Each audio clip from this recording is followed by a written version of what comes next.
shadows at the edge of the firelight. What did ancient people fear most? Not death, not pain, but something deeper, something older. A force that slithered beneath reason, that made warriors tremble and kings kneel, that shaped empires not through conquest, but through dread. Picture this: a flickering oil lamp in a Mesopotamian hut, casting long shadows on mud brick walls. Outside, a child coughs. Inside, the mother prays, not to save his body, but to drive out the thing inside it. In Thebes, a scribe dreams of a lion-headed goddess licking flame into his lungs. He wakes gasping, not from fever, but from fear. He's been marked. Across the sea, in Rome, a senator grips his dagger, not for war but for honor. His name has been stained, and death is now the only form of cleansing. Fear shaped ancient lives not as weakness but as law.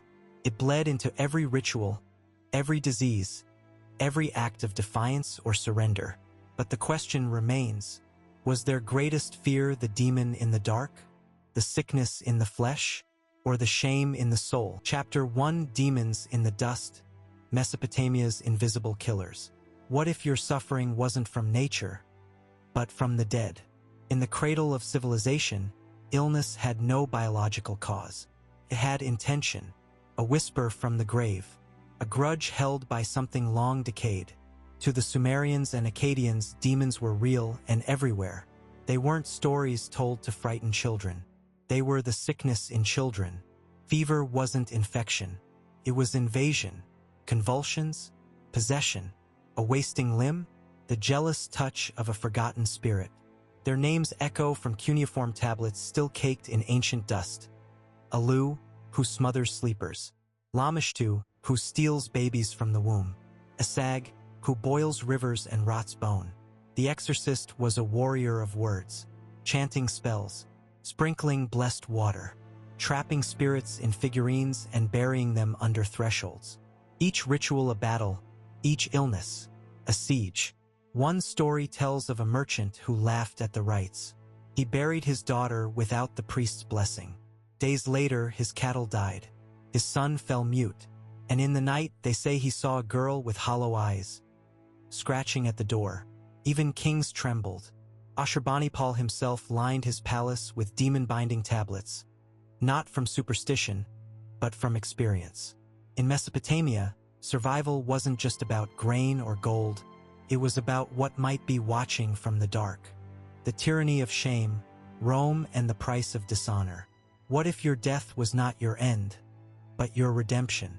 In Rome, fear did not lurk in shadows or sickness. It loomed in the open, in the eyes of your peers. A Roman's worth was not measured in coin, but in honor. Lose that, and your life became forfeit.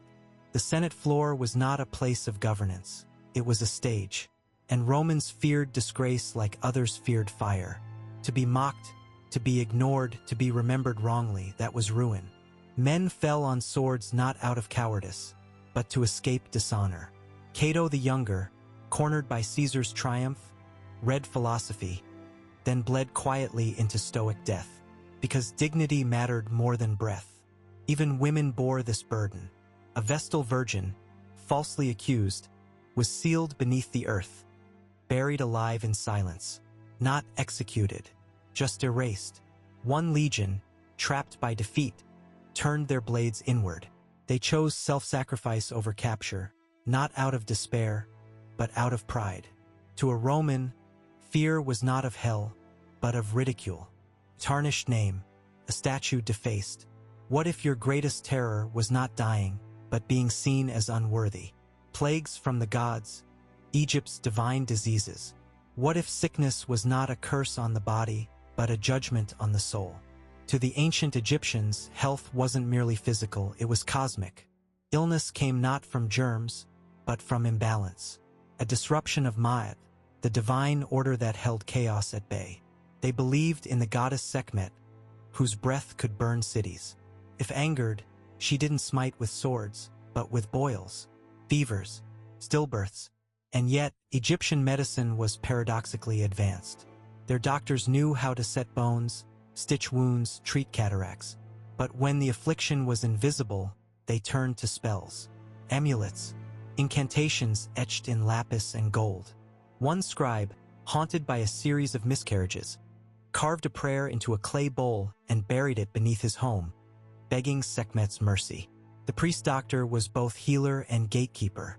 He mumbled to the gods while applying ointments. Every bandage was a ritual, every fever a verdict. To fall ill in Egypt was to be out of sync with the gods, with the stars, with yourself. What if your body's pain was the symptom of a cosmic betrayal? Ghosts of the unburied, Greece, and the curse of the forgotten. What happens to a soul denied its grave? In Homer's Greece, the dead were not gone. They were waiting, watching, hungry. To leave a corpse unburied was not neglect, it was cruelty. Souls without rights wandered eternally, trapped between worlds. Hector's body, dragged by Achilles, wasn't just desecrated, it was imprisoned. Funeral rites were a duty to the living and the dead. Women wailed, cut their hair, tore their garments, summoning grief not just for show, but to ensure passage to the afterlife. In one tale, a city plagued by disease discovers the cause. An unnamed soldier, buried hastily without libation. His bones, once found and honored, silenced the sickness. Even philosophers feared this. Plato wrote of souls clinging to their bones, invisible and restless. For Greeks, the afterlife wasn't about reward, it was about remembrance. To be forgotten, to vanish from memory, was the true end. What if your eternity depended not on gods, but on whether someone said your name? Curses and teeth, Maya ritual fear and divine consequence. What if the gods demanded your blood and your silence? In the Maya world, pain was not punishment, it was currency. Offerings of flesh were the language of devotion. Kings pierced their tongues. Queens bled onto bark. Pain was a bridge to the divine. They feared not pain, but meaningless pain. Suffering that did not appease. Blood that did not answer the gods' thirst. An eclipse might signal divine rage. A drought, cosmic imbalance. And so a child, his skull shaped in youth, his teeth filed like obsidian blades, was led to the altar, not as victim, but as messenger. For the Maya, to fear the gods was to negotiate with them. Every plague, every blight, was a missed offering. Every storm, a missed sign. Archaeologists found hundreds of tiny bones beneath a temple floor. Sacrifices not to destroy, but to preserve. To fear the gods was to love them violently. What if salvation meant giving them someone you loved? Heaven's mandate revoked, China's fear of cosmic disapproval. What if a flood wasn't natural disaster, but celestial judgment? In ancient China, fear was written in the stars.